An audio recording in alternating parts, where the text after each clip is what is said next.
So it turns out a lot of us were really bad at communicating. And then we got sober and realized we couldn't just hide from conflict and difficult conversations anymore. We had to actually learn how to handle it. And it started with learning healthy communication skills. In this podcast episode, we dig into communication and how to handle conflict effectively after you get sober.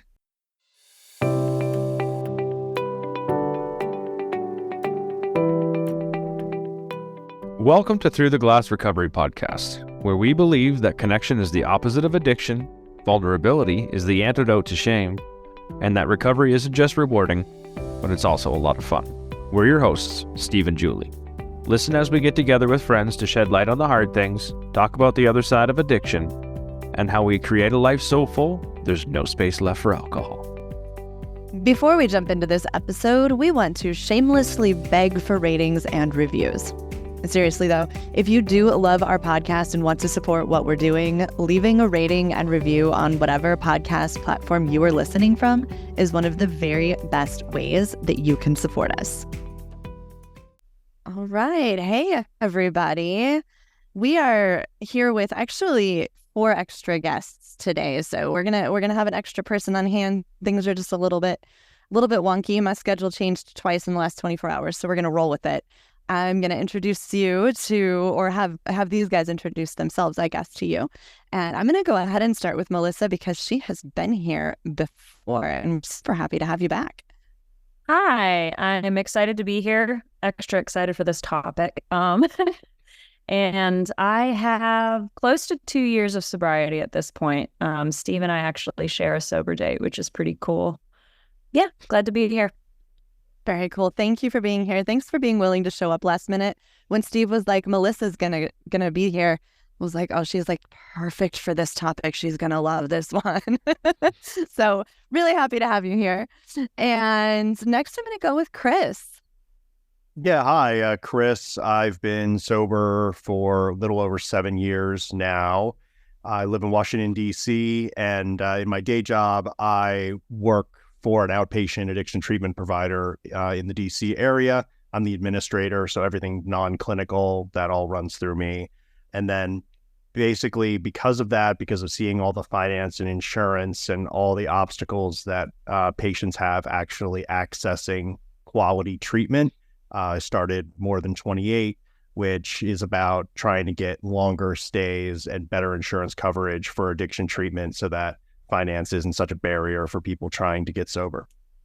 Amazing. That is such an important thing to be advocating for. We actually just had a conversation with someone who runs a recovery center, and they were just expressing the same thing. There's no number of days that is the magic number for any certain person. And I think it's really cool that you're, making space to advocate for that. So yeah, it's really nice to meet you. And thank you so much for doing what you do. We appreciate it. And I'm going to go with Mike next. Hi, my name is Mike. I just celebrated 6 years of sobriety on Wednesday, actually. Congratulations. I publish a newsletter for men living a sober lifestyle called Own Sobriety. That's at ownsobriety.com and all the major social channels. And I'm looking forward to this topic for sure. Very cool. Yeah, we've followed Mike since the very beginning of our social media journey.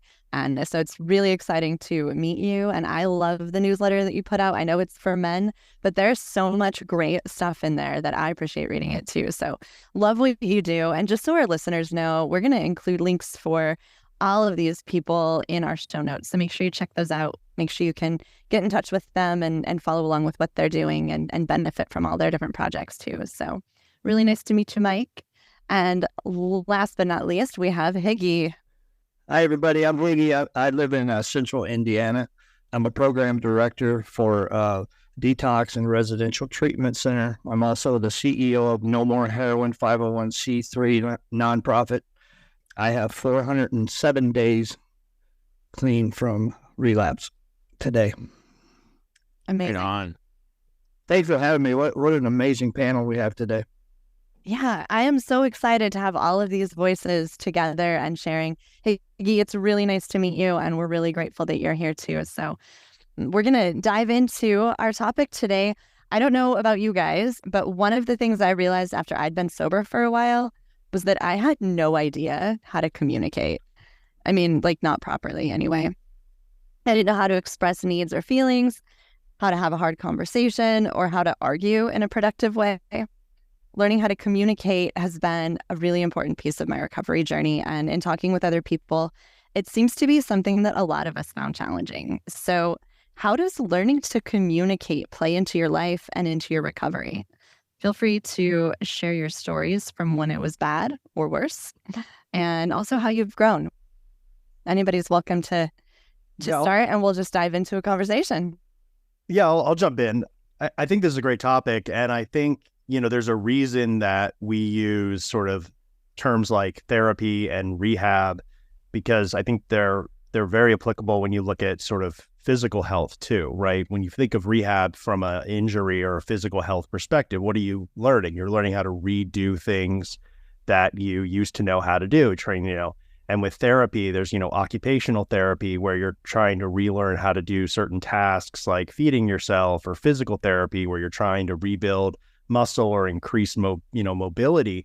And I think, for us in recovery, there's a lot of similarities in how do we relearn how to communicate? How do we relearn how to have relationships? I know one of the things that still haunts me is I would wake up the next day and I would know that a good friend of mine told me a secret or shared something truly deep and personal and important to them, and I didn't remember what the conversation was. And the guilt that I felt about not remembering that and knowing where I had let that person down, let that relationship down because I was so selfish for my my drink was very hard for me. And so I've had to relearn how to be a friend. I'm remarried, and I have 2 lovely daughters, and I had to relearn how to be a husband. And when it comes to communication, my first relationship was always with alcohol. Whoever I was in a romantic relationship could only come in second, if not below that.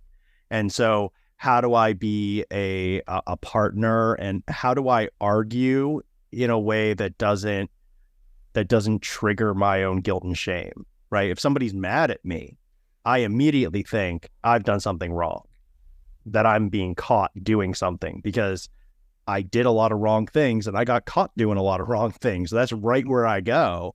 And the idea that people in a marriage argue and then that's normal, and it doesn't mean that you're getting divorced. It doesn't mean that it's the end of the relationship. Learning how to tolerate that uncomfort, learning how to tolerate that discomfort, that's been what's really struggle for me is, I had one coping skill, and that coping skill was alcohol. And when that coping skill went away, I had to relearn and learn all of these better coping skills. I had to learn how to tolerate discomfort. And so learning that communication is ongoing, learning that not everything is black or white, and that, just because you disagree doesn't mean that you hate each other. That's all been very hard for me to grow, to relearn, to build those skills back up. So that sparked something for me here. I did the same thing. Conversations, the important kind, are usually uncomfortable, and I just avoided them altogether. So I didn't even drink to find the courage to handle the difficult conversation or the uncomfortable conversation. I just avoided them altogether for like ever. So I've been married to my husband for 16 years.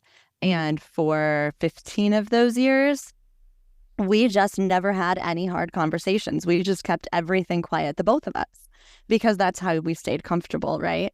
And there is nothing good about that. We'd never had an argument, but neither one of us ever expressed a single need or a single belief or a single desire or anything. Neither one of us was growing. Neither one of us was able to communicate or, here's this thing that this thing that you did that made me feel a certain way. Like that stuff never happened. And just finding the courage to have the conversation is really, really important, let alone knowing how. For me, it was even having the guts to open my mouth to say what I needed to say. And it took a long time for me to get to that point. Yeah, learning what I say and what I feel has value, and that I don't need to defend or explain why I feel or need that it's enough that I do. Yes. Yeah. Everything that both of you just said got me to thinking about the thing that I'm super, super passionate about. So I think about conflict in relationships, and I think about alcohol as a coping mechanism for avoiding that conflict, or a way to cover up our own needs. It's tough to identify your own needs and to get in touch with yourself when you're constantly numbing it out all the time. And coming into sobriety, it's like having the courage to be vulnerable with someone and share when there's something that you need or when something's bothering you.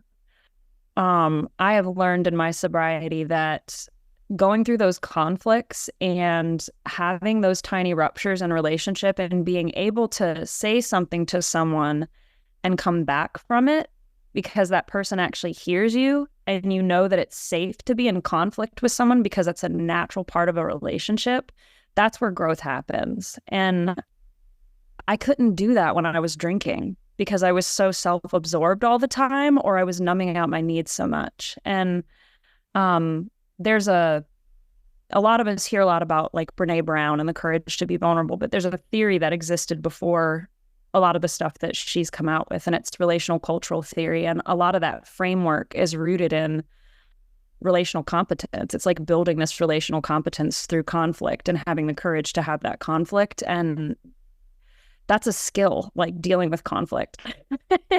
And that was really hard for me. And then being in a relationship with a person now who, it's the first time I think in the whole of my life that I've had a person who does something different. Like I'll bring a need to the table. I'll voice something that I was afraid to say, and he offers me something different. Like he hears me, he repeats it back to me. And I feel safe to say, you know what, that thing that you did really hurts my feelings, or this really isn't working for me right now. And he hears that, can repeat it back, and that's something different, you know? So I know what safe and healthy conflict looks like. And he can say the same thing back to me, and I can say, oof, that hurts. I did not have that skill set when I was drinking.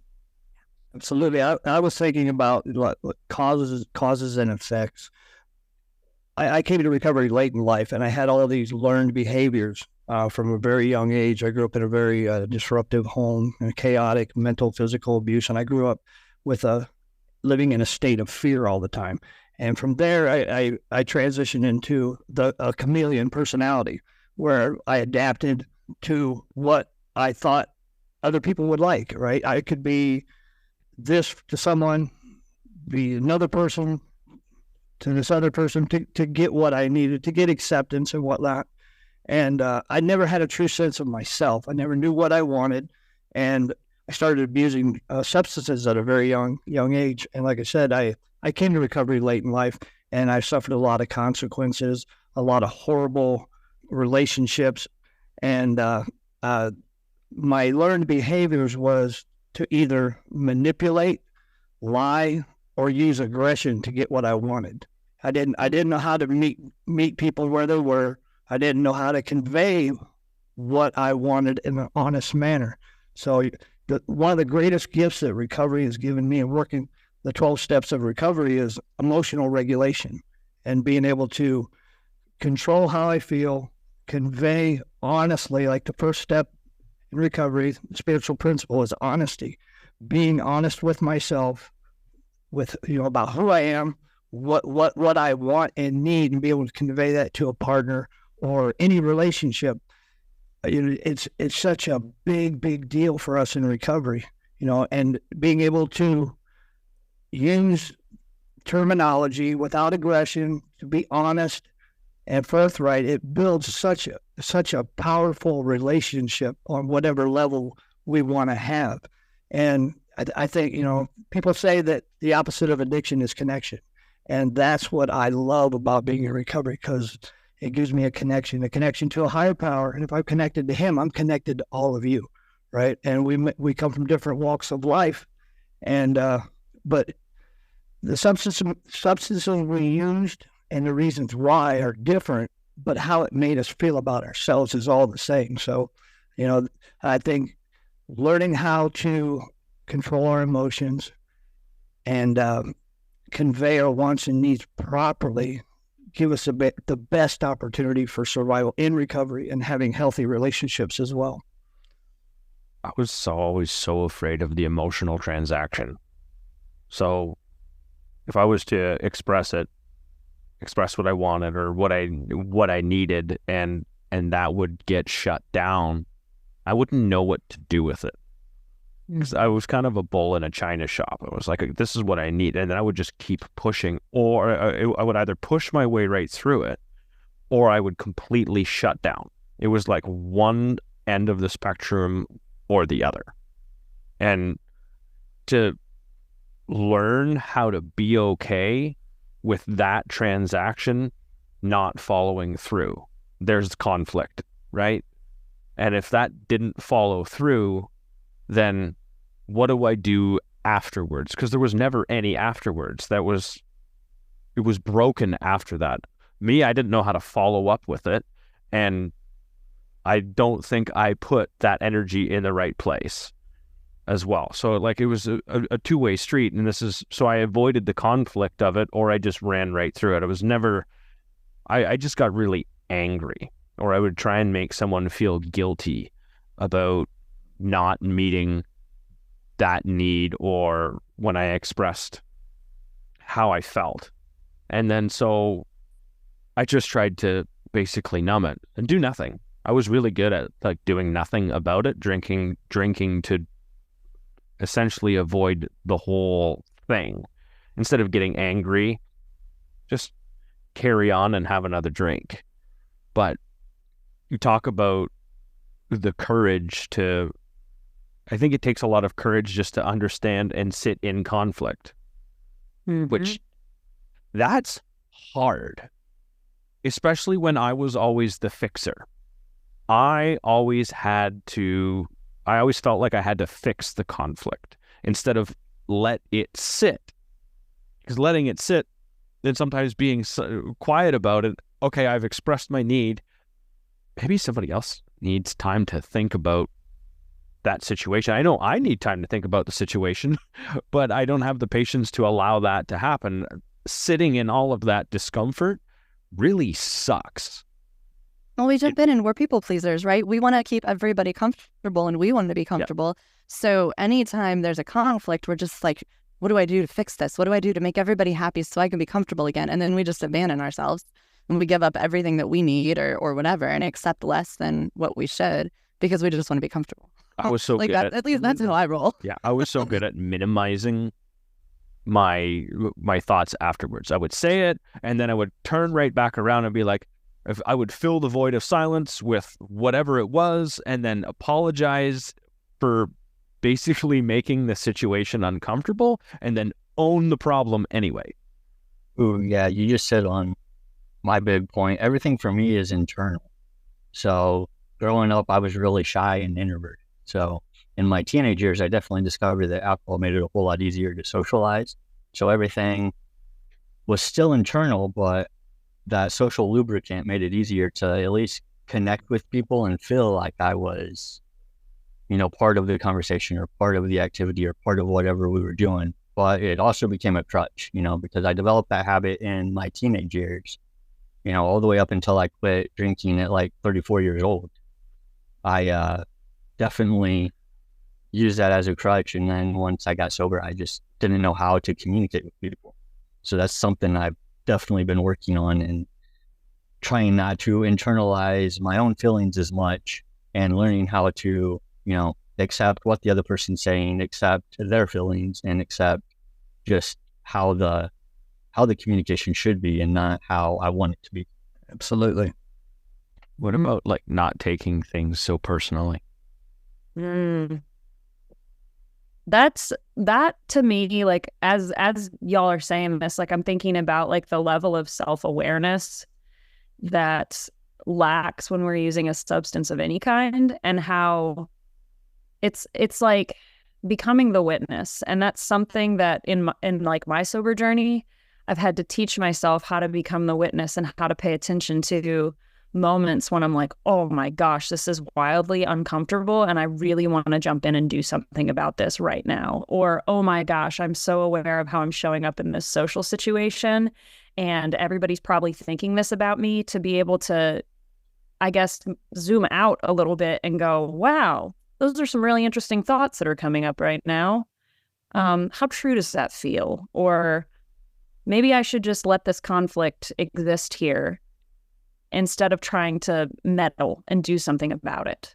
And that takes an immense amount of practice to establish that kind of awareness. And it's something that I feel like, I don't know, I have to do it every single day, but I certainly couldn't do it 2 years ago. I also keep thinking, when you say awareness, I think that comes back to confidence. And when we're not drinking or using, we tend to develop a lot more confidence in sobriety. And I know that's been a big key for me, is just the confidence to put myself out there and to be social with somebody and to just communicate on a proper level, instead of, being all self-conscious and hiding behind, my thoughts of my fears and my insecurities and what people are thinking about me, instead of, making my point or communicating my feelings or whatever.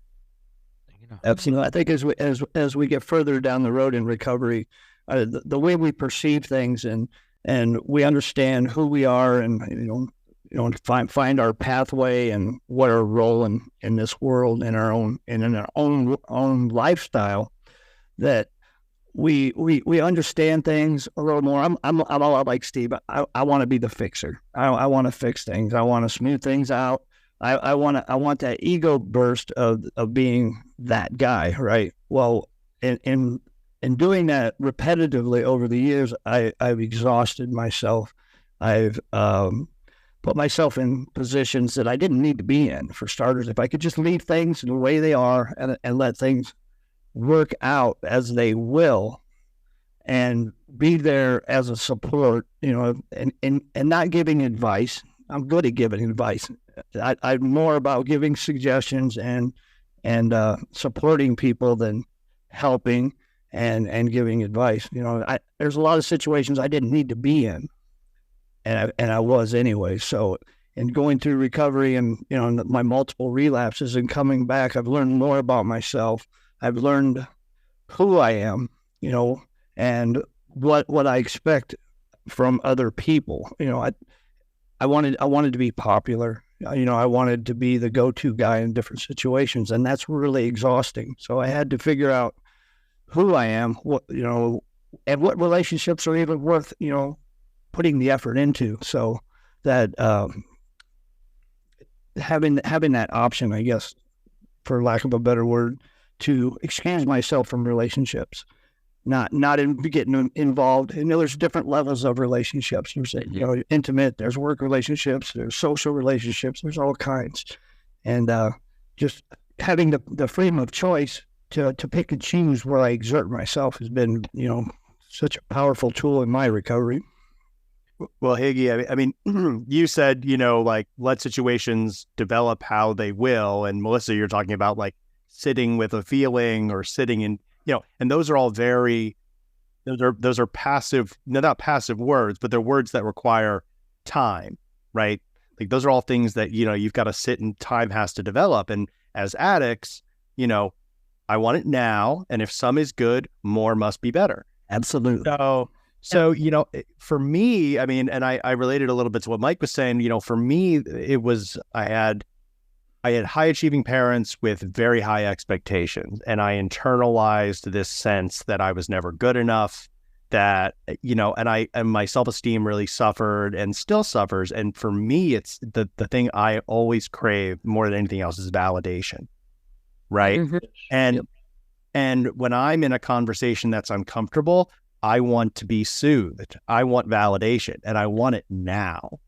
Right? Like instant gratification. Yeah, exactly. And I don't want to look back in 30 years and be like, I was a good friend. I want that person to tell me I'm a good friend right now. Yes. Yeah. I was just having a good conversation with a friend of mine, because you guys know, when you get sobriety, when you talk about your sobriety, as I'm sure all of you, are very public with your sobriety, people come to you with their problems because they feel like you're a safe space to bring those problems. So I was talking to an old friend, and, he brought up sort of a very personal concern, and I wasn't sure how I handled it. Like I was like, hey, if you want to talk about that more, like, that's cool.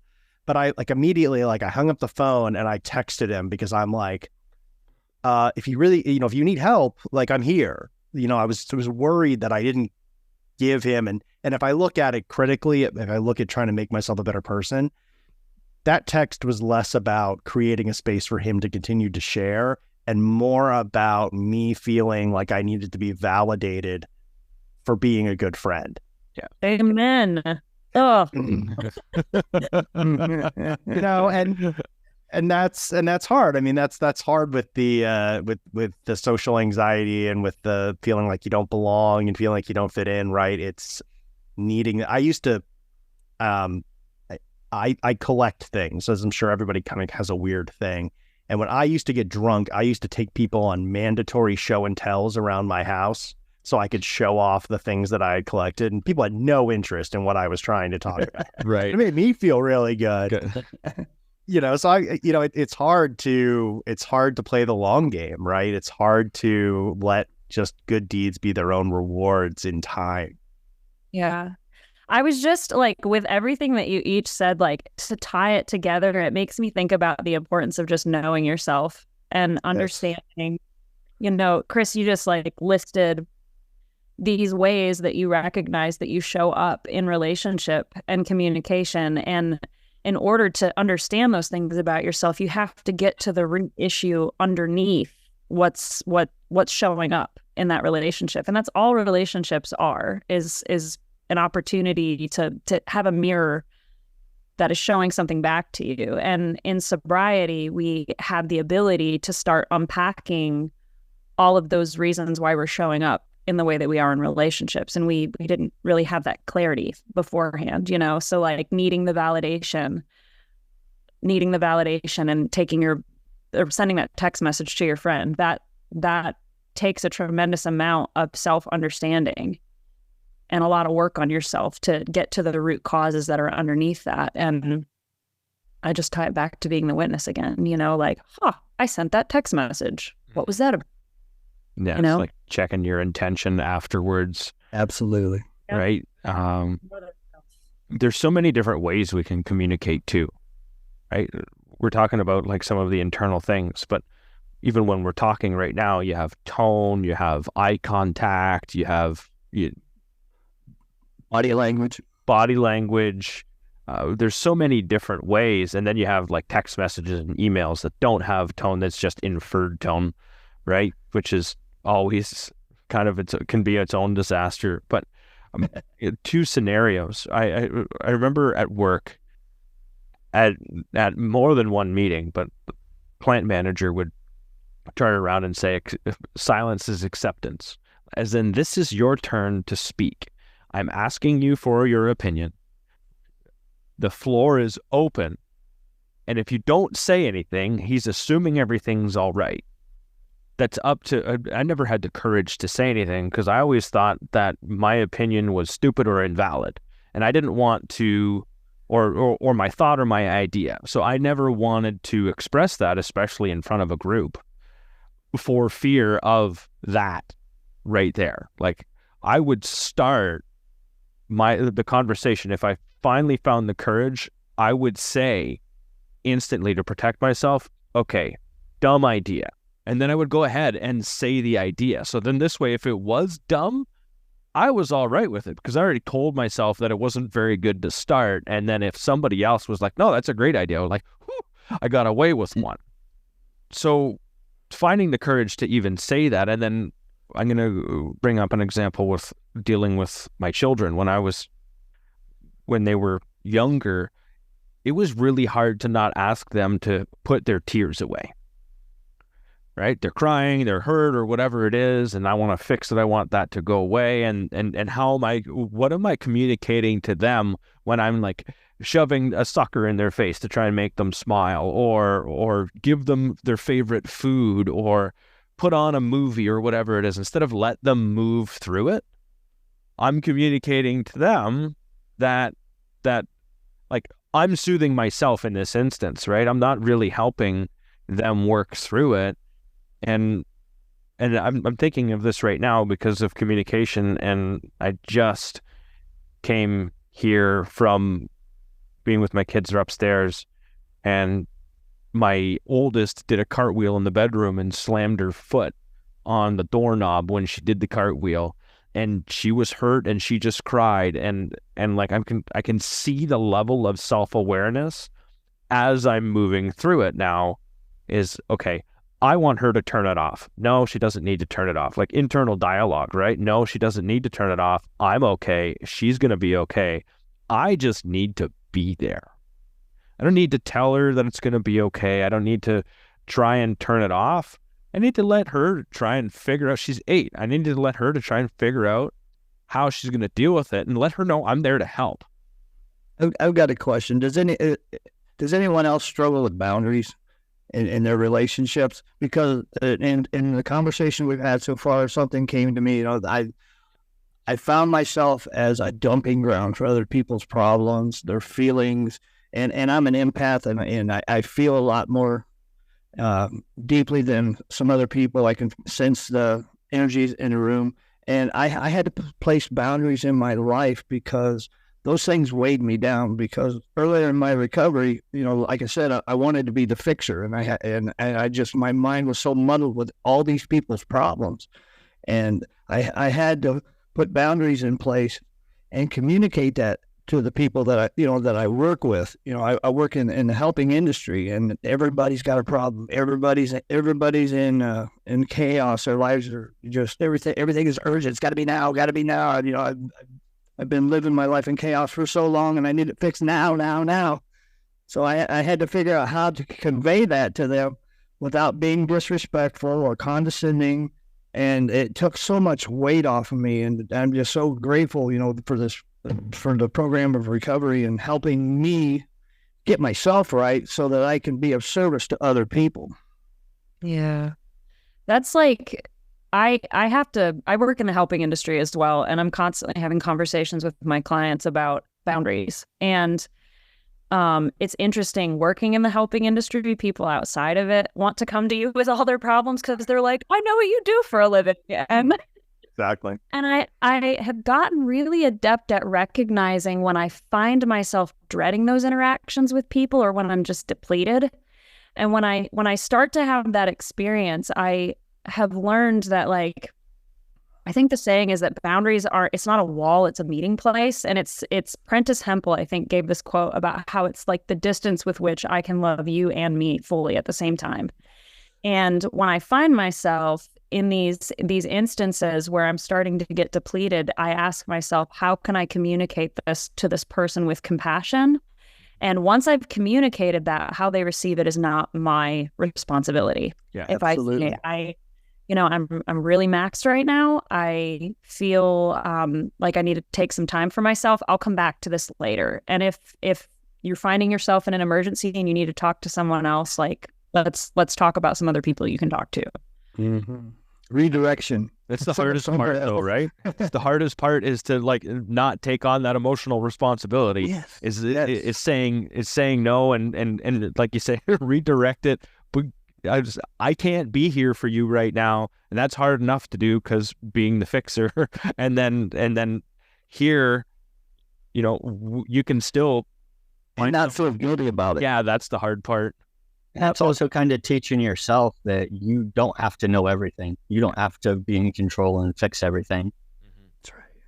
And then when you convey that, they may not always understand. So you have to be okay with that too.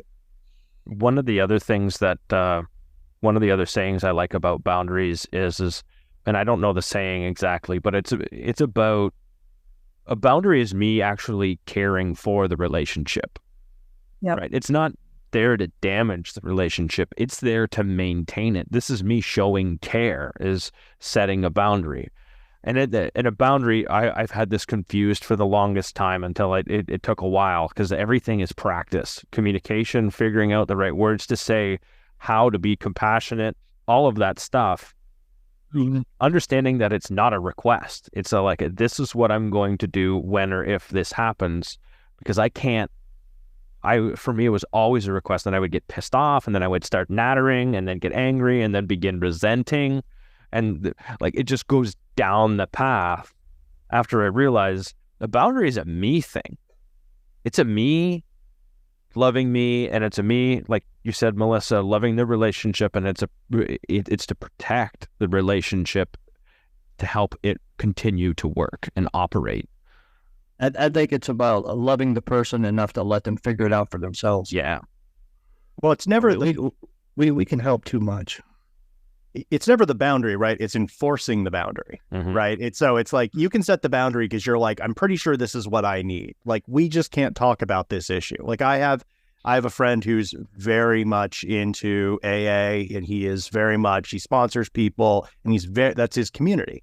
And I do a non-AA based recovery, weekly group, and I do private therapy, and that's my program. And he said to me years ago, he said, I'm really happy for you. I'm so glad you're sober, but I just can't talk to you about this because I have this way that works for me. And it was hard for me because he's the guy who he'd already had a couple of years when I knew I needed help. And he's the one that I, drunkenly midnight phone called to say, I need help. Can you help me figure out how to get it? And so once I got sober, I was like, great, we have this connection, right? We can share this. We can talk about this part of our lives together. And it was hard. It was hard for me to honor that boundary. And what I wanted to do was, make it his, be angry at him about it, right? I wanted to be upset that he couldn't handle talking to me about it, or that he was so rigid in his thinking he couldn't tolerate a different way. And, he's right. I mean, he was absolutely right, and he was doing what he needed to do to protect himself in his recovery. But it was hard because I've been on both sides of it. I've been the enforcer and the enforcee. Yeah, it sucks having to receive boundaries, doesn't it? Yeah, Gives up all our stuff. Well, Higgy, you introduced yourself as a director for a detox, and I'm an program administrator. And so I don't know if you're clinical or if a clinical background, but I'm admin, right? I'm operations. That's my background. That's what I bring. And I had started working in the industry, and I was the front desk person at an outpatient. And there was this patient who came in, and I saw myself in him so much. We were around the same age. He was also an alcoholic. We had worked in a similar industry in DC, in government. And I was like, wow, this guy is me. And I created a really unhealthy attachment to his right. Yeah. And then he ended up relapsing. And I think I was maybe 3 or 4 years sober at that point. I had some time, but it shook me. I mean, it shook my sobriety really severely. And I realized that if you're a clinician, you get trained in countertransference, you get trained how to separate yourself, but they don't give admin training on how to separate yourself from the patient. And I fell right into it. Said I had to learn the hard way that you need to keep yourself, separate from people in early recovery and their journey. It's, it's very hard. Absolutely. My background, I came in at the ground floor level as a tech, and I worked my way up into admissions. I've done marketing, got certifications in peer support, recovery coaching, intervention, and I'm a group facilitator as well. So I have interaction all the time. I'm the go-to guy for pretty much everything for the facility that I work at. So when I talk about boundaries, I have to enforce them for sure, because I would be totally brain dead. My mind would be, and it was in the beginning, because I want to help everybody. I want to help. I want you to find recovery. I want you to have this sense of freedom that I have, and I can't force it on people, right? So all I can do is be an example of what recovery can do. Share my story, where I came from, what it was like, and what it's like now. And instill some hope in people, and network with other people that are of different pathways to recovery, because everybody's got something to offer. And I have relationships with people from all different pathways. Some people don't work a program. They go to church, and that's okay. They all have something to offer me, because although I came from a 12-step background and where I got sober, that alone will not keep me clean and sober and happy in life. There's so many other contributing factors in my spirituality. There's my hobbies that I like to do, and just things that add value to my life. And I appreciate everybody's point of view here. And I don't know specifically your backgrounds or whatnot, but you guys all have something valuable to add, and you guys are very insightful. And I love this interaction. I think I'm going to wrap this up. We've been at it here for about 40 minutes. So what I want to say here in general, everyone's talked about how to express your needs. Like, how do you say it? Having the courage to be vulnerable. I think no matter what we do, whether you're in recovery or not, having the courage to be vulnerable is an amazing thing in so many different ways. And we expose ourselves to being hurt, and learning how to communicate, whether it's needs, wants, desires. It's difficult when it comes to relationships. And I think we all talked about it taking practice and time. Like, none of us ever got this right to begin with. And I think we're all still learning how to get it right in certain situations with certain people and boundaries and everything else. When I say thank you all, when I say thank you, Chris, thank you, Higgy, thank you, Mike, and thank you, Melissa, I really appreciate your thoughts and time today. Thank you. Thank you. Thanks for having me. This has been great. To our listeners, of course, we thank you too. We wouldn't be doing what we love if it weren't for you. We hope you'll be back to join us next week for a conversation about how to recognize the alcohol voice and how to shut it down when it starts getting loud. See you all next week.